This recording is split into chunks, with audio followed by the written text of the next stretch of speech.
Welcome to One Tired Teacher, episode 208. Teachers speak out. How do they cope with administrators' unfair treatment?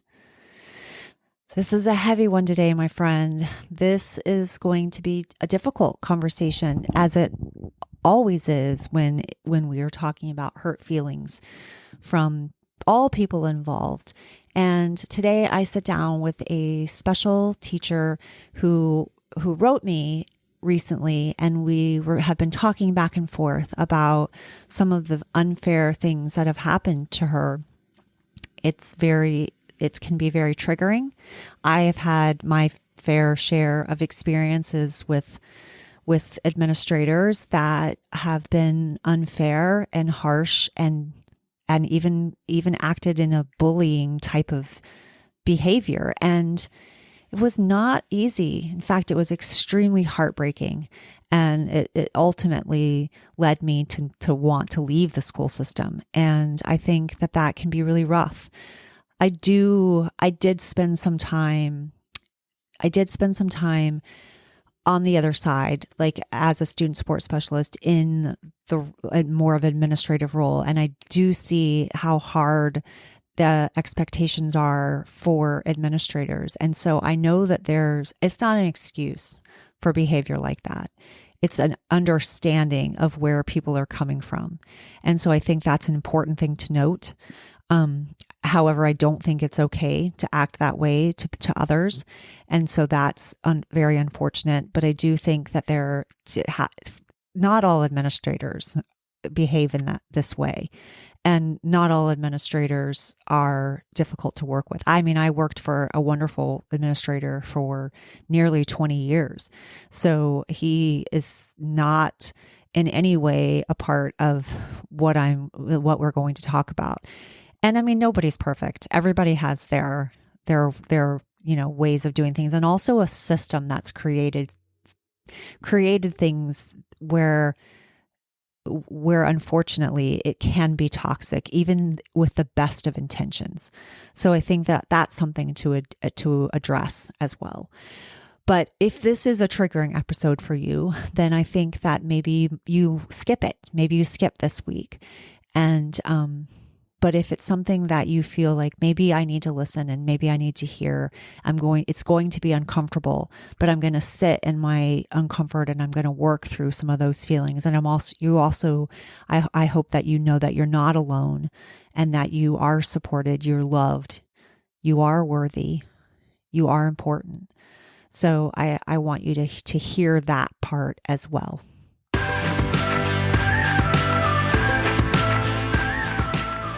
Welcome to One Tired Teacher. And even though she may need a nap, this teacher is ready to wake up and speak her truth about the trials and treasures of teaching. Here she is, wide awake. Wait, she's not asleep right now, is she? She is awake, right? Okay. From tdeboree Teaching and Learning, your host, tdeboree. Hey, so we're getting ready to get started. But I wanted to let you know that today's show is being supported by my end of the year theme weeks. It's just one more way of trying to help support you during a time that can be super stressful. And we know that we've got a lot of expectations on us. We've got tons of things to do on our to-do list and our end of the year checkoff list. We also want kids to continue practicing skills so they're solidly ready for the next grade level. And we also want them to have some fun and be engaged and not all over the place and acting out. And when we don't have things in place, we often end up with behavior issues, and that's just annoying. So we don't need another thing to deal with at this time of the year. So I created an end of the year theme week, and it's filled with activities for each subject area: reading, writing, math, science, social studies. There's some independent things that keep them super busy so you can get work done at work. And there's also some fun activities where you can actually enjoy your students. It's definitely the best way I've ever ended the school year. I did many different themes. When I did this, I did end of the year camp. Love that. That's one of my favorite. We did end of the year beach. I did end of the year superhero. There was an end of the year Western, end of the year sports. And it's just so fun. So you can check those out on TPT, Trina Deboree Teaching and Learning. Let's get on with the show. So I am excited to welcome a teacher from across the way, and I'm going to keep her anonymous. And I'm looking forward to this conversation. Today, I have a teacher, and we're going to call her Nancy. Because the sad part of the situation is that teachers often feel like they can't speak up. They can't say things.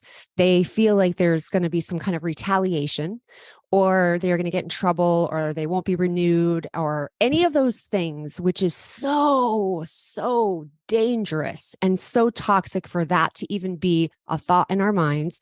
I felt the same way when I started the podcast. When I first started the podcast, I actually was at a school. So I felt very like, can I talk? But then I decided I didn't care. I knew I was going to leave, and I'm like, I don't care anymore. Like I'm saying what I want to say. And honestly, I had felt stifled in my marriage and stifled in my profession that I loved. And I'm like, I'm not going to be quiet anymore. And now I don't have to be. And so I'm like, if I can speak out in any way, and sometimes I try not to do these kind of episodes because I know they're triggering. I know they're hard for people, but then you said something in your email, and we'll get to all that, about not feeling alone. And I'm like, that is why. Yes. And that is why I want to speak out, because if I can speak out for other people, then, and give people a safe space to feel like they can talk, then that makes it all feel worth it to me. Yeah. And so I am so glad that you are here today, but we won't use your real name. We will use Nancy. And Nancy, well, welcome. Thank you. Thank you. It's an honor for you to have me here. And the reason I reached out to you is what you just said, is that I felt alone, like I didn't have a voice. And you have stepped out into that danger zone and given us a voice. And so I thank you for all the work you're doing and all the support you're giving us teachers, because through your podcast, I'm finding out I'm not alone in this situation. And while, yes, I'm still in the district, so I still need to be quiet, you're out there giving us that voice. And so thank you. Thank you for having me. I'm thrilled to be here. Thank you for saying that, because like I've told you off air, sometimes I feel like I'm, who am I speaking to? Is anyone listening?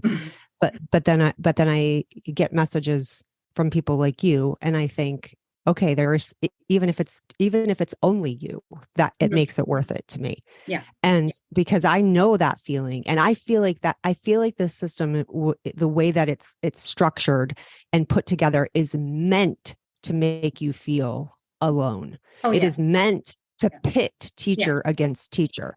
Yes. And I mean, the evaluation system alone. And I mean, and sometimes we don't even realize what we ourselves, how we, like, our thinking has been so warped.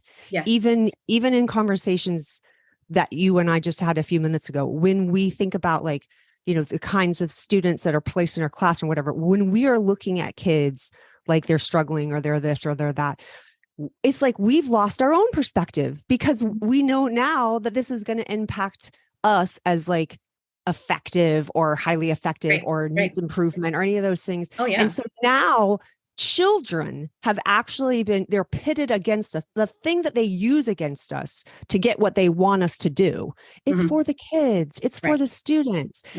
Those same people, we think, oh my goodness, it's going to look so bad on my evaluation because so-and-so is misbehaving, and I can't control, all these extreme behaviors or all the rest of it. And it's like, this is what I'm thinking about kids. That's when it really hit me, was I'm like, I'm actually referring to kids as low and high and bad behavior choices and whatever. And I'm like, oh my gosh. I'm like, when did this happen to me?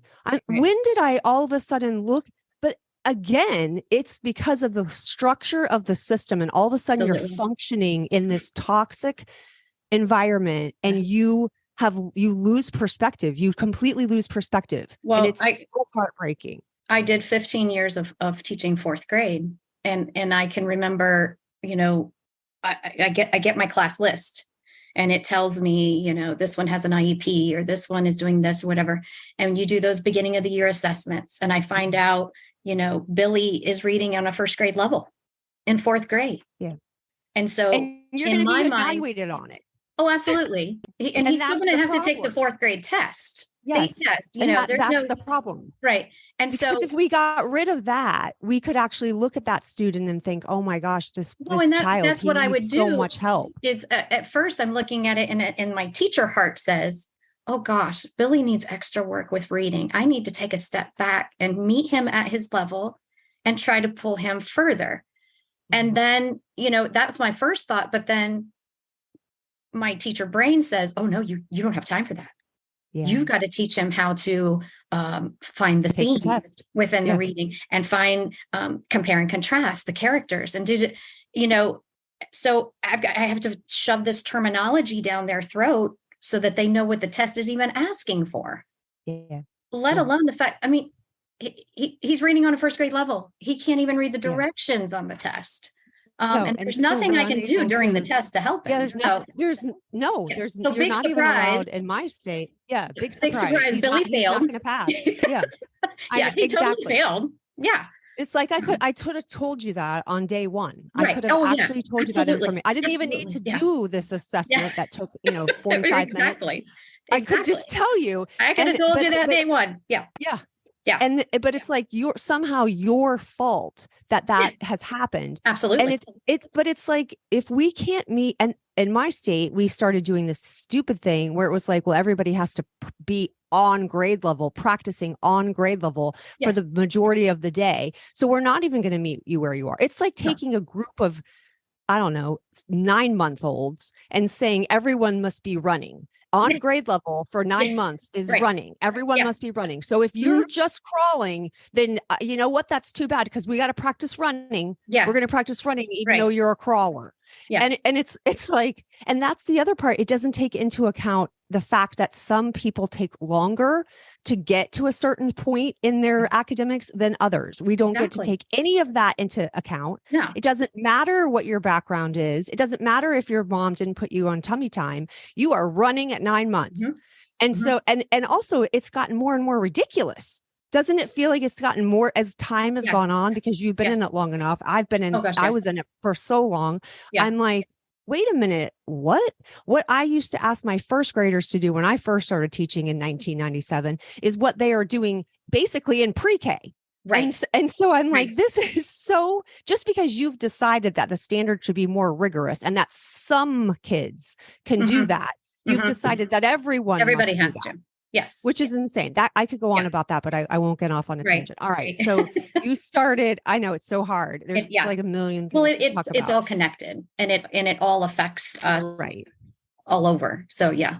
You're right. That's such a good point. It is all connected. And all these little pieces of it is what makes it into this very unhealthy system that isn't working for kids or teachers. Right. Because policymakers and administrators aren't looking at all the pieces. No, they're not. Billy came in at, reading at a first grade level. What you also don't know is Billy is Hispanic. No one at home speaks English. He translates for his parents. So there's not a lot of support. He moved into our district. He was getting ESL help at his other school, but we don't provide that in our district. Yeah. So I'm supposed to provide that as well. Yes. Also, I have James who is ADHD and not on medication. So I can't get him to focus long enough to learn anything anyway. And, when it comes to taking the test, he's done in 10 minutes because he just bing, hit everything. None of those extra pieces are looked at. And we, the teachers, suffer for that. You're right. We do. Yeah. And it's a lot of pressure on us and a lot of expectations. And then we're blamed for everything that goes wrong even in society, everything that goes wrong. And then anything we do is now, oh no, we have to look at that. Now, parents now have an input in what we're teaching, what we're saying, and you might be saying the wrong thing. You could be sharing the wrong kind of book. All those Oh my gosh, it's like insanity. Yeah. It's such insanity. Okay, Yeah. so we could talk about the brokenness of it, but Okay. let's focus on what like how obviously you wanted to be a teacher. You Yes. went into teaching because you wanted to be a teacher. So Absolutely. talk a Yeah. little bit about the before before the reality of what was going on set in. Like When why did I you want to be a teacher? I started late in life. I actually, my ex-husband was in the military. We were stationed overseas, and I got a job as a teacher's aide at the American school on the base.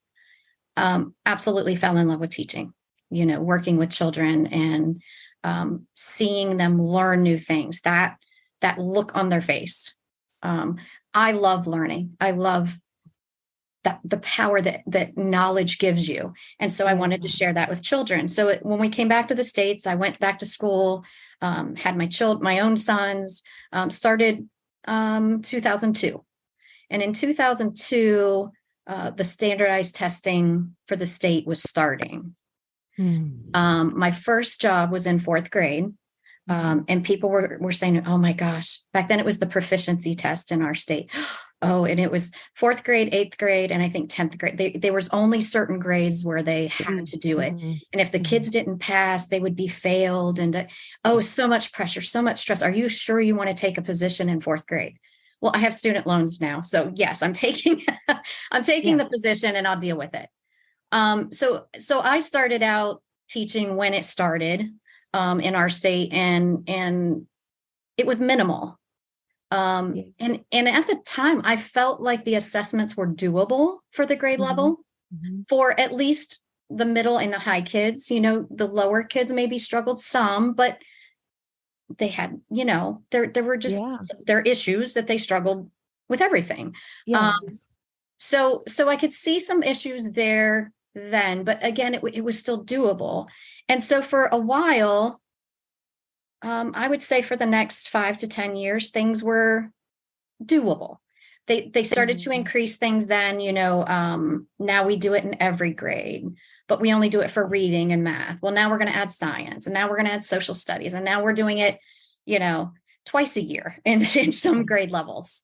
Yeah. Um, and Now then it's so out of control. It's out of control. And in also what you said was that the original intent was to show proficiency. However, the right. moment you attach a bell curve to proficiency, you're no longer testing proficiency. Mhm. And that's something that we don't know. That's something that Right. they don't talk to us about.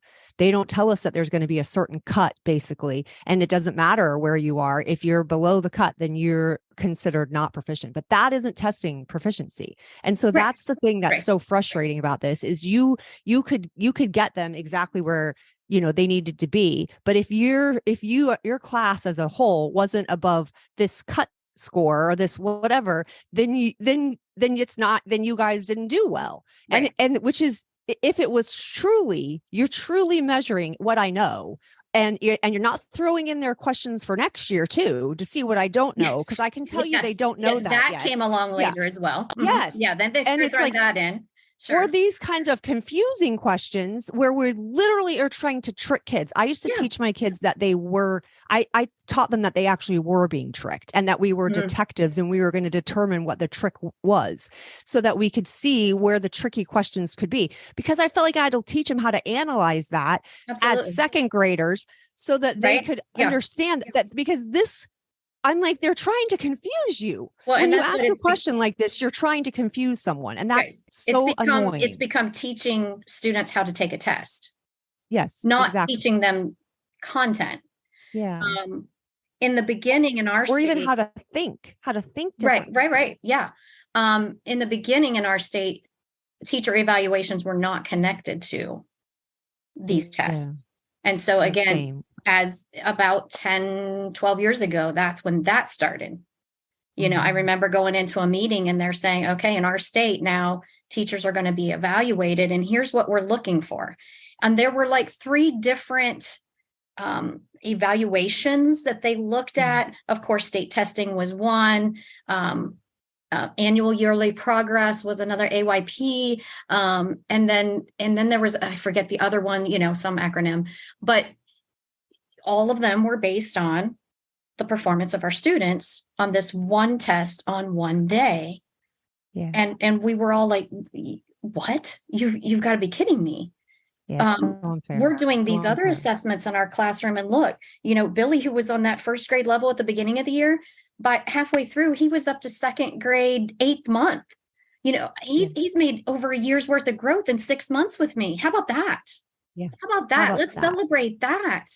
Absolutely. But no, that's not, that was not taken into consideration you're right. at all. And it's so unfair. And how the public is sold on that, though, is they're told that we're holding teachers accountable. They need to be held accountable, which that used to make me so mad. Your tax dollars are paid. Yep. Don't you want to be sure they're doing their job? Yep. Yeah. Exactly. And this is how we're going to determine it. And I was like, well, if we're going to do that to teachers, let's do that to all professions. Let's take a dentist, for example, and say however many cavities your clients have is based solely on your ability as the dentist. Exactly. So we're going to judge your dentistry on how many cavities, or if they don't have any they're proficient in not having cavities. Yes. However, we just expect that to be done in the 2 times you see your clients every year. And if they don't brush their teeth, or they don't floss, or they eat candy and hold it in their mouths all night, they just have bad teeth. They already have bad teeth. They've got genetics. You're right. They did. Their mom didn't have enough fluoride in the water, whatever. Right. All these things, doesn't matter. Then they would be, and that sounds like sounds so ludicrous to people. Exactly. They're like, well, that's the same kind of example. I'm like, oh yeah, yes, it is. Yes, it is. It is the same thing. Yes, it yeah. is. And I'm like, it sounds stupid because it is stupid. And I'm like, but so is this. So is evaluating adults on something that they can't control. Exactly. So okay. So now you leave the classroom to do a different, like a special area job, correct? Right. So 2 years ago, our technology person resigned. And so that posting came up, and I needed something. I needed out. I was so burnt out. I was so beaten down by these evaluations and administrators coming to me and saying, you failed again. You have only 40% of your class passing this test. Again, and every year I felt setting me up for failure by giving me half of my class at below grade level when they walked in my door. You could handle it. That was supposed to be a compliment at the same time. And that was just the academics aspect. That's just the academic aspect. Several of them had behavioral issues, ADHD, oppositional defiant disorder, just so many, foster children who were dealing with emotional issues that we can't even think of. I mean, it's insane. And I'm supposed to get these kids to sit down, focus, memorize your multiplication facts. You have to know 2 times 4. You have to. It's not that I'm going to beat it into you if I have to. No, it's what it feels like. Yeah. So before we even started recording, Nancy and I were discussing how, all of that is really hard. Everything we've talked about is very hard. But the thing that can sometimes make or break, I think, a school is the administrator. Absolutely. And no matter what nonsense is coming down from all different areas. And I will say, and I've said this before on the podcast, and I'll say this again. I did a job that was like on the administrative side for about 2 years. I mean, I did it 2 years, 2 different schools. And so I got to see what it was like from that perspective. Mm-hmm. I was in the office helping whatever, do all those kinds of things, dealing with behavior problems, all the stuff that was coming from the district. And I will say there's a lot of pressure on administrators as well. Absolutely. And they're treated in the same ridiculous manner that teachers are, except for they do have more flexibility for sure than teachers do. And they have somewhat of a say in their own school, which sometimes I feel like teachers don't feel that way in the classroom. At least I didn't feel that way sometimes. Right. And but that they do have the ability to protect their teachers or to nurture their teachers, to support their teachers. And when they don't, when they micromanage you or treat you badly or gaslight you or hurt you emotionally, it is like an ultimate game changer. It is worse. It's like the pits of hell is what it feels like. Yes, it is. It's like what's already hard times 1,000 on your back. Right. I had an administrator come to me after an evaluation or the post-evaluation talk. And he said to me, so, again, you've had a lot of kids fail the test last year. What are you doing to fix that this year? And I said, well, first of all, I had so-and-so with ADHD and he wasn't on his medicine that day. And and he said, no. We're not blaming the children. Oh my God. We're not going to blame the children for not passing. You're not blaming the children. I'm trying to explain to you what the struggles that I faced. And also, how dare him? Like where was his, how can I support you? How can I help you? Do something in a different way, if that's what he actually thought. Just recognize the fact that I had those struggles. Yes. Yeah, that was hard. Yeah, I get that. What are you planning to do different this year? And so I would tell him something, and he just constantly came back with something negative about whatever I said I was trying to do. And so the next year when he came at me again, I just looked at him and I said, you know what? I don't know what to do. I really don't. What do you think I should do? Because obviously, for these last however many years that my kids have failed, I'm not doing it right, according to you. Tell me what to do. You're my administrator. Advise me. And I swear he looked right at me and said, well, that's for you to figure out. Oh my gosh, what a great leader. He sounds like the best leader ever. I mean, so I couldn't win. I could not win.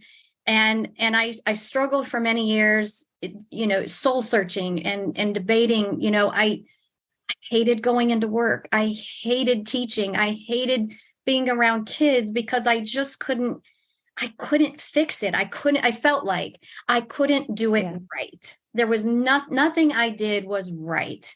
And so when this technology position came up, I jumped on that because I felt, first of all, in our society right now, kids love technology. And so I thought maybe I can be in a field where the kids will enjoy it. I don't have testing. I do have evaluation, but there's not the test to back that up. It's all on me. It's how I'm teaching it. What am I covering the standard? It's back to classroom community. What does my classroom look like? What do my procedures look like? Yes, exactly. And things you can control. And I knew that my administrator wanted to bring in more makerspace and STEM learning with the technology. And that STEM learning is one of my big passions. I feel we've got to find a way to get this education system back to that type of learning. I totally agree. It's what works best for kids. It's reaching different types of learners, and we're not reaching them all with this same structure that we keep using. That whole analogy of teaching, what is it, a fish to climb a tree? Right. Like that. Exactly. I love that because it's ridiculous. Yeah. Obviously, we're not going to teach a fish to climb a tree. Right. So let's allow them to swim beautifully in a stream or a lake or whatever. Exactly. And so we have to do it differently. I agree. That's how I feel. Yeah, we can introduce plants into their environment, and we can show them what that's like, and we can show them, how great the monkey is at climbing that tree. But we can also accept the fact that fish probably not ever going to get good at climbing a tree. And that's okay. No, And that's okay. No, because it wasn't built that way. That wasn't the Right. purpose. Right. So I think we have to celebrate all the different purposes and all the different ways and different thinking, but we're not doing that. So I No. agree. Makerspace, STEM, that's how I felt. The moment I learned about makerspace and STEM, I'm like, Yeah. I think this is part of the answer. Yeah. Like I felt so strongly that this was, I mean, I had a son who struggled. He has dyslexia. I actually have dyslexia. I have like a family of people with dyslexia. And so school was very difficult for my son. Yeah. And when I ran across, I mean, I learned about Makerspace when I left and was the media specialist. I became a media specialist for a while as well. I'm like, oh my gosh, this is it. I'm like, Yes. this is the thing. This is the thing that would Right. have helped my son. I'm like, and I thought of all these students that I had in the past years in first and second grade, and Right. I'm like, oh my gosh, the names were popping into my Right. head. Yes. Children's faces were coming to my Yes. mind. Their And I'm like, faces pop in what a your mind, difference. and you're like, yeah, Yes. yeah. And I'm I mean, finding two things are happening for me. One, I found my passion again. yeah. Now I remember why I went into teaching. And I'm also seeing some of my students who I know are struggling in the classroom are excelling in mine. Yeah. Because they are tapping into those things that Their they strengths. are. Yes. Exactly. Where a classroom setting is, so rigorous and so structured and so much shove it down your throat, factual stuff that just doesn't stick for them. But when you put something in their hands, it does. Yeah, it does. And it feels more game-like, which I feel is such a benefit. Exactly. It's fun. Exactly. I mean, this is such a dumb example, but when I was in high school, I took French and I really had a hard time. And then when I was in college, I took Spanish, which was like so dumb. I don't know why I didn't continue taking French. At least I had some background. Yeah. But I had a professor at the University of Florida, and he said to me, do you have dyslexia? And I'm like, well, yes. How do you know? Now I'd already like worked to overcome and was doing, well, and I did well in school after we figured that all out, and I had tutoring and all those things. And I'm like, how do you know that? I mean, I thought I was doing a good job hiding that is kind of how I felt. Sure. And he's like, he was doing his dissertation on dyslexia. And he's like, it is almost impossible for a person with dyslexia to learn another language because dyslexia is a language impairment. And so I'm like, oh my gosh, it made me feel so relieved because I thought it was a matter of like my effort, and I was working so hard and I just couldn't understand why I couldn't get it. Anyway, so I, got through that and it was done. But I'm going to Canada this summer coming up, and we're going to Quebec. I know we want to say Quebec, but I think they say Quebec City. And they speak French. And I'm like, I'm going to relearn French. So I get out Duolingo, which is, a technology, and I'm doing it. So I'm today is my 50-day streak. So I've been doing it for 50 days. Awesome. And it's so fun. And I'm like, I remember struggling and frustrated, literally crying in class in high school.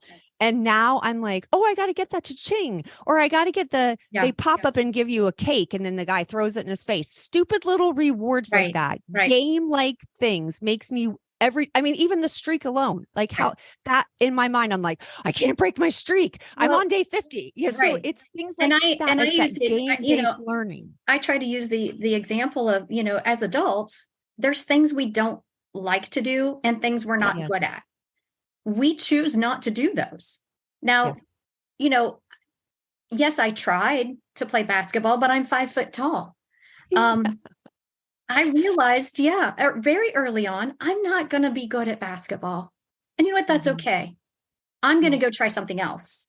Now, there was nothing wrong with introducing me to basketball and letting me try it. But and I'm not saying that, we just let students come in the classroom and just have a free for all and play and do whatever you want, whatever you like to do. I'm not saying that.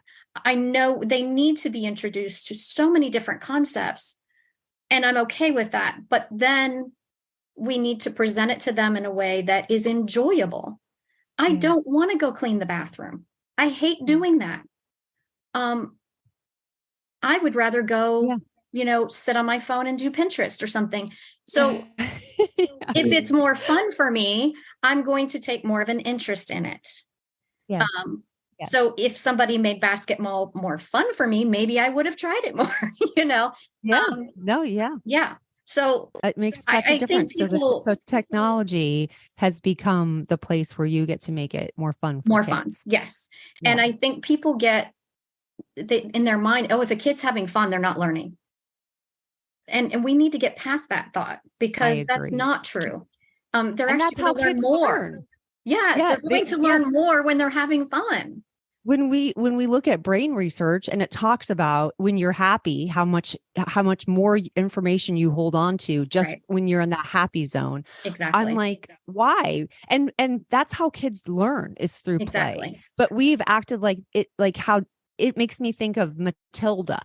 Did you ever see that movie? No, Matilda? but I know it. I know the concept. Okay. Yes. Yeah. Yes. So the Trunchbull comes in, and they have like a classroom that's all they have. Their teacher's his name is Miss Honey, and it's all sweet and happy. And Yes. then when the Trunchbull, the mean, nasty administrator comes, everybody turns down the shades and everything goes black, and they're all sitting there quietly and not making a peep. And she comes through the room, and I'm like, that's what it feels like sometimes. Yeah. That is what it feels like. It's Right. like we have to make it this horrific experience, and it's upsetting, but Right. it does. It all comes back to what we were saying about the administrator. If you have an administrator that is not taking care of their teachers, then it becomes an even worse job. Because even when you were saying you didn't want to come to school, I remember that exact feeling. One of the well, I won't say that specifically because that will be really obvious.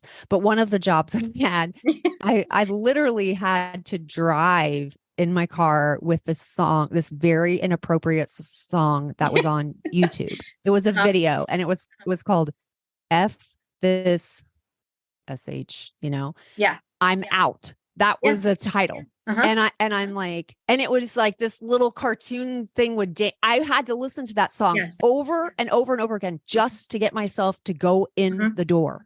Because it was like, I don't know what just happened here, is one of the lyrics. I would mentally bribe myself. Okay. Yes. If you go to work today and you try your best, you can have 3 cookies when you get home. Or a glass of your favorite beverage, or yes. I had to force myself, and it would get to the point where, if you don't go to work, you're not going to be able to eat. You need the money to eat, so you've got to get up and go. And that's so sad. It's so sad. That it's so sad that our administrators have just caused us to feel this way. Not just the administrators. I mean, I agree with you that they also have their pressure. I know that it's then placed on them. If your teachers aren't succeeding, you're failing as a principal. But you're not going to motivate your teachers by treating them like they're not smart enough, not good enough, not competent. They can't understand directions. They don't understand. And also, honestly, some of that is, again, it's a product of the system. Yes. When I first started teaching, it was you figured it all out yourself. There was no scripted whatever. No. And so I was used to that. And it was more of your own thinking. And now it's like, you must follow this exact thing. Everybody has to have their essential questions on the left side of the board, blah, blah, blah, blah, blah, whatever it is. And I'm like, and now they get mad, and they're like, I don't know why these teachers can't think. Well, why do you think they can't think? You've created this way that they have to do it. And then you're like, well, it must be done this way. So they don't even need to think. And so that's the part. And then they get mad at you when you don't think. It's like you never can do it the way they want you to do it. You have to read between the lines. It's so confusing. It's so blurry. And then when you have people treating you like, I don't know. I don't know if you feel this way. And I've had more of this experience, unfortunately, with women, and I'm not sure why, but it's like the micromanaging, power hungry, I've now become your boss mentality. That is, it's always been my AP. That's like a person that I've kind of struggled with. Yes. And I'm like, I'm not, I mean, not every single one. I've had some wonderful APs, wonderful, that I love and adore. And they went on to be a principal and they're great and whatever. But there's been plenty that I'm like, I don't know why you feel like you have to be so mean, or why you Yes. feel like I had after 20 something years of teaching where I had according to the stupid records, highly effective career. I mean, who, whatever that means for, Right. because I think that's all ridiculous. But so let's just say it was in those eyes, good. And then I was, had become, I'm just going to say it. I don't care. Became a media specialist at this school, and I had an assistant principal, and I'm like, I came to school one day. I come to school. I was sick. I didn't feel good. I'm like, it's all right. I'll just get through the day. I think I was off the rotation at this point. So I didn't have classes that came all day, but I had them. They were different signups. So people came at different times, and I had different things that went on through the day. So obviously it wasn't like I could just sit in my office and put my feet on my desk, but I thought I can get through the day. I'll do the minimal amount of seeing kids because I don't feel good. I came in and they immediately said to me, you will be subbing in the music classroom. And I'm like, what? Yeah, you'll be subbing in the music classroom. And I'm like, no, I'm sorry, I can't do that. Like, I first of all have no music skills. Right. I can't, I'm not, that's like sending me to teach French. I'm like, I like started like hyperventilating inside. I was having a panic attack. Also, I take medicine for anxiety. I do as well. And that like completely sent me off the rails. I'm like, oh my gosh, my whole plan of schedule and all the things that I have to do today. And I was already struggling to get it done. And now you're going to send me to the music room, and not even, will you please go to the music room, Right. Trina? We need you. You're going to the music room. Here's the key. You have no words or say. You don't get to say anything. We don't care how you feel. Right. And I'm like, you know what? Actually, I'm going to walk back out because I need to leave. I shouldn't have come in the first place. I'm not going to stay today. I'm going to take a day. I'm going to take a sub day. Yeah. And oh no, I got in massive trouble. So the lady at the front desk, who was also not very nice. The whole staff wasn't very nice. Yeah. Not all the teachers, but in this particular case, like a lot of people in the office. And she's like, well, you're going to have to talk to the AP about that because the principal was out for the day at a meeting or whatever. And I'm like, okay. I'm like, I'll stay, but I literally just walked in the door. So it would be like I threw up in my car and I, have to go. Right. And so I'm like, I'm leaving. So I sit there in the office like a child waiting to talk to the AP. She comes down and I'm like, I say to her, I'll call her Sally. I'm like, Sally, I'm not able to stay. I'm sorry. I don't feel well. I shouldn't have come in the first place. I'm not going to be able to do it. What do you mean? You are here. And so she gets all mad. She like kind of starts yelling at me. And I'm like, I'm not going to do it. I'm sorry. I'm unable to do it. I have to go. And she was really pissed off at me. I didn't just walk out. I didn't leave and walk out. I waited in the office, like I said, like a child in the seats where you sit the children. And I waited to tell her. And then I'm like, I'm sorry, I can't do it. And she got all flustered and mad, and I ended up leaving. And then she wrote me up. She actually wrote me up. I'd never been written up in my life. And I was like, it didn't end up staying on my record because we talked it out. But I mean, I joined the union. Like in my state, it's like a non-union state. I hadn't been in the union since I first started teaching because I didn't feel like I needed like a protection from my principal because I worked for him for 20 years. The moment I worked at that school, I joined the union. I'm like, and I said that to my principal. I go, I haven't been in the union for, at least 17 years. And I'm like, I have joined the union because I feel like I have to protect myself from you guys, from you two. Right. And I'm like, that is really upsetting. Yes. And so it was, and she so badly wanted to keep that on my record. She so badly wanted, and it was like, I think she was talked out of it by her boss, the principal, and also the director of elementary ed. That was my former 20-year principal. And so I think that's the only reason why she took it off. But it was awful. It was like the worst experience. I felt like I felt she wasn't even willing to discuss it calmly. And Right. finally we did. And I actually threatened to bring someone from the union into the meeting because I didn't feel safe. Right. And so when I got in there, they didn't end up coming in, and we both ended up like kind of crying and talking about it and working it out. But I was like, oh my gosh, this was the worst. And it all came down to, she said that I just walked out, which first of all, I didn't do. Right. And secondly, I refused to do what she asked me to do. And I'm like, I'm not allowed to tell you I don't want to do someone else's job. Yeah. I mean, that's the problem. We're not even allowed to have feelings, or I'm sorry, I'm getting so mad about this. It's like reminding me. I totally understand, because my district is non-union. I don't have anyone to help me. And several years ago, under a different superintendent, I felt that for some reason, I don't know what I did, but for some reason I was being targeted by this superintendent. Apparently she had gotten a parent complaint. And so she called me into her office with my principal at the time. And so it was the two of them on one side of the desk and me on the other. And she just reamed me up one side and down the other. At the time, I was going through a divorce. And I know, you're supposed to keep your personal life out of your classroom. It's impossible. But you're humans, I was struggling with a lot emotionally and doing the best I could to leave that outside my classroom and still do my job. And at one point in that meeting, she literally came across her desk at me, pointing her finger in my face and berating me. And I just sat there in total shock. Yeah, because you're being treated like that. That I was being treated like that. Did she even try to seek understanding? Did she even ask? No, absolutely not. Accused you, took one person's side of something, completely accused you, belittled you, made you feel terrible, demeaned you, like pointing your finger at another adult. Right. And then threw out without even listening to your side of the story. Yeah. She even threw out, you're going through a divorce. You're going to be a single parent now. You need this insurance to support your kids.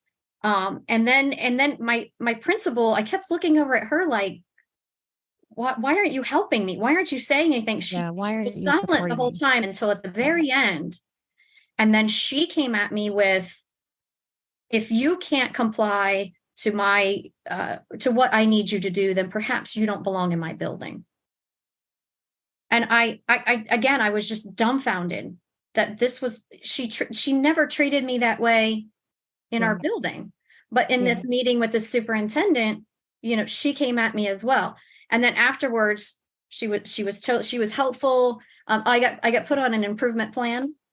Oh my goodness. For 2 years, I had to turn in every assignment, lesson plan, and assessment that I was going to give for the whole week. Like there was 2 3-inch binders full of stuff that I had to continuously turn in. I had to meet with my principal every week. She had to approve what I was doing. It just went on and on and on. And I had no choice. I had no one to back me up. I had no one to help me. Even your own principal that you trust, that you were supposed to trust. Right. And no, it's awful. I felt that my principal in that situation that I just explained didn't really stick up for me either. And I had known her my whole entire teaching career. And I remember saying to her, you've known me for so long. Like how could you not at least say something that I'm like, think about why a person would actually refuse to do a job. I know that's probably unheard of. And even people listening are probably like, well, you probably deserved it. You refused to do. No. And I'm like, but why do we always have that expectation that everyone does every single thing like a robot, that we just conform to whatever you tell us to without having any voice say so or any feelings about it at all? It doesn't matter how it affects even your mental health. That was such an unhealthy mental space for me to be in for that amount of time. I mean, I resigned quickly after that. I with left my 20-something year career and said, I'm not going to do this anymore. I don't want to do this anymore. Yeah. And it was because of so much of the crazy. I mean, I was already upset about what was happening to kids and all the things you talked about earlier with testing. That was Exactly. already weighing on me. Right. But this was like the final straw. I'm like, I have Right. nowhere else to go. Like I've already tried 2 other positions, which were, again, that other one was fine, but I'm like, I can't continue to be treated in such a, and there were so many more things than just that. There were so Oh yeah. many more Yeah. ridiculous things. I Mhm. mean, it was just, my father was dying at one point, and I had to leave early, and not like really early, but like an hour earlier, which is, my first principal that I loved and worked for most of my career. He had a policy that if you left 2 hours within 2 hours, then that's fine. If you got it, we got it covered, Yeah. and it's fine. Yeah. But they didn't really have a policy at this school. But I'm like, it was an emergency, didn't matter. I had to go. Yeah. So I left. I got everything covered, and I left. I rushed. I mean, I literally drove to my house and drove to the airport, and in North Dakota. And so that secretary docked my pay, and I'm like, I go, first of all, I have sick time. Why didn't you take the sick Right. time? Right. And she's like, well, you just left. I go, no, I didn't just leave. My I gosh. talked to the principal. I asked permission, and I'm like, and it was an emergency, and I didn't have students. So Right. yes, I had to leave. It was so like big deal, an hour of time normally, but I was buying a house as a single mom, and I had to have my paycheck had to be exactly the same every single time. And I'm like, Mhm. oh my gosh. I mean, Right. it ended up being fine about the house, whatever. Yeah. But it was It- so, I'm like, how mean. It's Like, just, yeah. it was And so those mean. little things just built up and Yes. just by piece break you down.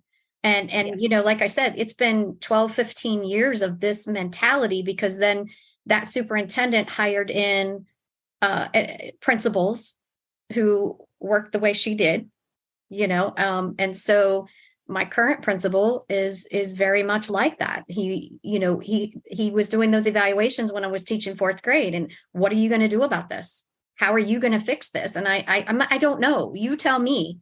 Well, that's for you to figure out. Yeah. I when I became the technology teacher, he had started Makerspace before COVID. Mhm. And then of course COVID, just ruined everything. Yes. And so last year when I took over the technology position, I went to him and I said, hey, I love the idea of the makerspace. Can I rejuvenate that? Can I help you Yes. bring that back? Well, not till after testing. You can't do anything until after testing. All right.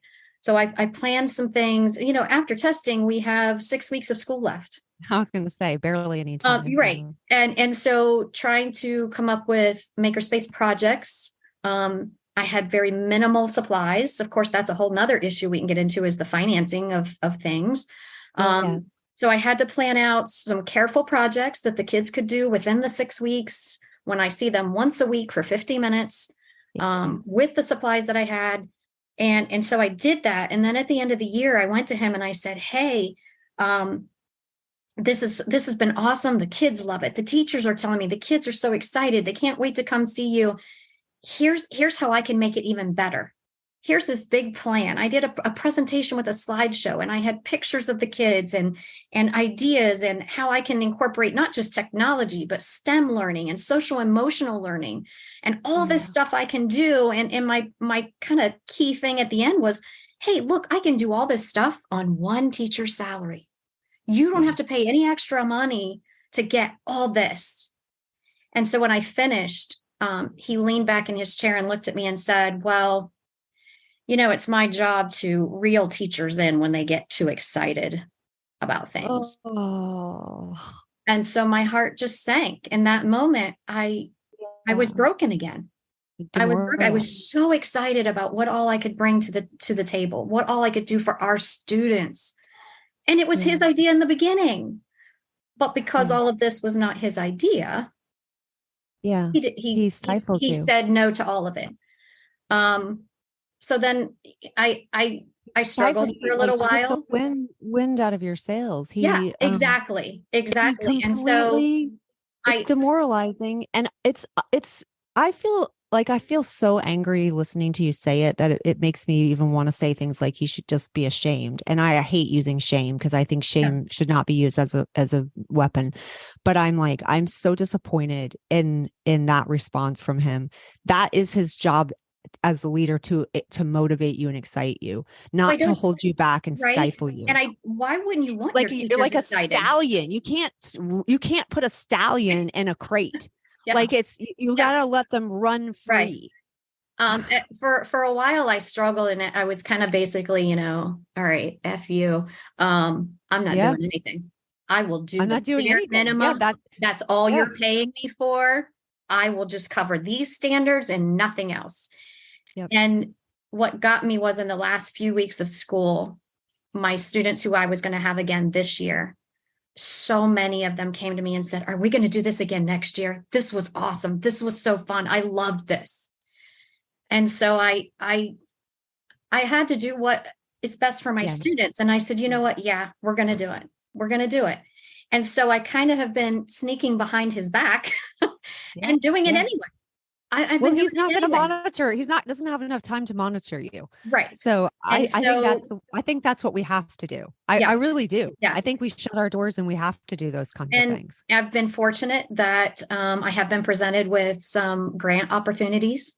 I have brought in over $10,000 in grant money in the last year for my classroom. Awesome. Um, Congratulations. Thank you. I'm very proud of that and very excited because my students are getting And to also use, he can't say no to that. When Right? they're getting money to their school, Right? it actually makes them look good. Exactly. So that's how you Exactly. get them.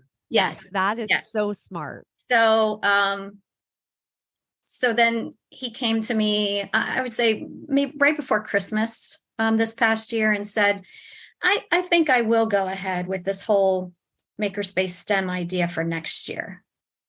I said, oh, okay, that sounds great. I'll work on that. And I'm starting to learn with him. It's kind of a game. Yeah. Of the game. Presenting my ideas and my thoughts in a way that he thinks it's his. Yep. And I'm struggling to play the game. I haven't quite figured out all the rules yet, but I'm getting there. And my students are still benefiting from it. I'm still teaching technology. I'm still teaching STEM. And I am seeing so many good things from my students that, like I said, I know are struggling in the classroom, but in my classroom, they are blossoming and they are learning things, not just about academia. They're learning things about themselves, and they're learning how to work with a partner, and they're learning how to think outside the box. And these are all the life skills that we want our children to have. And they're not getting that when we're only teaching to a test. No, you're right. There is no career in this world where you just go and take tests. No, there isn't. And I think when you asked me in that email, and that makes me again feel emotional, but you asked me like, how do we keep going? But I think it's things like that. I think it's those little pieces right there where we push back and we focus on what we are doing and with our students. And unfortunately, if it takes a game, a ridiculous game, emotional game with your administrator, right, you have to see yourself as the winner that you are.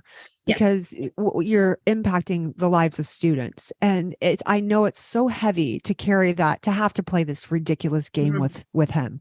And it is. Yes, it is. It's exhausting. It is it's emotionally truly exhausting. Yes. And but if you're able to like not be under his thumb or not have to deal with his day-to-day ridiculousn's, then there's a little bit of hope that you can still continue to make an impact on your students, because that was the thing for me when I went back. I actually didn't want to. I went back anyway, and the first year was the year of COVID, and I was a student support specialist, and honestly, I was thankful that COVID happened. I know that sounds crazy, but I was chasing behavior kids all day long. They were calling me 2 times at the same time. We need you in this room. And then I'm running to that classroom. And while I'm running to that classroom, nope, we need you in this other room. And I would say, what's the priority? Because I can't go to two places at one time. And Yes. it was an insane job. I actually had decent administrators. I loved that AP. She was the best. She's the best I've ever worked for. And but it was a horrific job and I was miserable. So when we shut down, I got to work, I got to help teachers with technology. I got to help parents. I got to meet with kids every single week, every single day, and online and be there for kids whose parents weren't home, who still had to work, all kinds of things that I got to do. It felt like a gift. I'm like, the pandemic actually felt like a gift. Yes. And I was so thankful. And then the next year I was the media specialist and we had a new AP and she had worked in a prison system. Like that was her background. And she was so nasty and she was just bound to do whatever was possible to make. And I'm like, he would, like, the principal's like, you're going to be on the leadership team and you're going to do this and this and this. And then I realized what they were doing and what they were asking. And I'm like, you know what? No, thank you. Just leave me alone. Let me just be in the media center. Let me just excite kids about reading and just leave me alone. And it was, that part was the best. Like it was the best. I mean, I had book clubs. I read in classrooms. I was in, kindergarten, first and second grade. I had a fifth grade book club. I had another fifth grade remediation group that I actually worked with. And we didn't focus on the tests because when the principal asked me to do it, he said, I know you won't. You won't do a program. And I'm like, you're right. I won't. No. But we worked on like self-esteem and our school was supposed to get a D and we ended up getting a C. And I worked with the kids that had scored the lowest, whatever, on the test in the fourth grade. And I'm like, I never saw the scores. I never found out, but I'm like, obviously it had to have helped because we didn't get the projected score. We did better than we were supposed to. And that principal actually got demoted, but before the scores even came out, because they assumed he was going to do poorly and then they didn't, which was ridiculous. But that assistant principal, whenever she could make life miserable, she did. And I had to test for like 28 days and that was what broke me. That's what finally broke me. I'm like, I can't do it anymore. I can't watch kids miserable and unhappy. And I'm like, I can't do it anymore. And it's so sad, but I'm listening to you and I'm thinking there's still people that are like fighting for the things that are right and the things that are good in education and the things that matter to kids. And so I just want you to know how important you are and how valuable you are. And when you feel alone and when you feel pushed down, you've got to remind yourself, you are a stallion. You are meant to run. You are meant to be wild and you are meant to do things that matter. And you are. Thank you. I do, like I said, being in this technology position has brought back my joy and my passion. But there are times, I'll be honest, I feel guilty. I feel like survivor's guilt. I made it out. I made it out of that. In a lot of ways. I mean, yes, we still have that administrator who, has put the pressure on us, but it's different for me now. I have so much less stress and pressure without that test. And sometimes I feel guilty. Like, I left them back in the trenches fighting the battle. But I also feel that, I took a hard look at myself a couple years ago and I said, you know what, enough's enough. You have been depressed and you're in such a bad place for so long in this career. You either you got to do something. You either need to suck it up and deal with it, or you're going to have to do something else. And so I started looking at other careers. I tried, I had a master's degree. I had 15 years experience at that point. I was not hireable. Nobody else was going to hire me at that pay scale with that many years of experience in another school district because they can't afford you. So moving on to a different school district was not an option. Not the answer yet. My qualifications are limited. even though I have a lot of qualifications. You know what I mean? Yeah, As far as they're another really not. career, I think we there's, feel that way, Nancy. but I almost said your name. I okay. think we feel that way, but there Well, are no, so I was many out there other searching. things. I was out there Yeah. searching, and there's not a lot of careers that we can just shift over to with the qualifications we have. And so I felt stuck. And I'm like, this is not okay. I can't do this for another 15, 20 years before I can retire. Yeah. I'm not going to make it. I'm mentally not going to make it. What else can I do? And so I have been working on my PhD in educational psychology. That's been my out. This is my way to get out. And I'm hoping my big dream is to some way change the way education works in our country. We've got to stop the standardized testing. This is not working. I've done so many papers about it in my doctoral journey, and statistics show it's been going on for 20 years. Our students are not succeeding at these tests. It's been 20 years. Yeah. Einstein said, insanity is doing the same thing over and over and expecting something different. If this isn't working, we need to try something else. And so I'm going to try. I'm going to try to develop. I think that's very exciting. A different curriculum plan and a different assessment plan based more on STEM learning that will show progress. I'm not opposed to showing accountability, showing progress, but you can't limit it to one test on one day and then evaluate the student and the teacher and the principal and the school district. That doesn't work. So that is my, I love your analogy there of I'm a stallion in a crate. I'm still in my crate somewhat, but I've found a back door, and so I can escape from my crate sometimes. And I'm working on doing that. And I just hope that with people like you and I seeing that this is wrong and this is not what's working for our children, that we can together collaborate and make a difference. Yeah. That's my goal.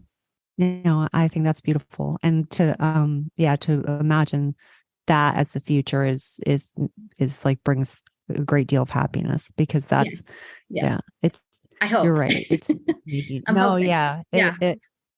will, it'll be, no, I think that's really important. I don't know if you know Dr. Jen Vanderhoven. No. She's actually been on this podcast before. She's unbelievable. She's doing she has this group called the Rebel Teachers. It's a Facebook group. Okay. And she's a learning theorist. So she's a PhD, and she is writing a book currently about education. It is outstanding. Awesome. I'm one of her beta readers. Yeah. It's not out yet. It's not, she's in the middle of writing it, but I've read the first part. Now she just sent me the second part, which is all the research part. It is so, I mean, it's like, you just want to shout it from the rooftops, because you're like, oh my gosh, you totally get it.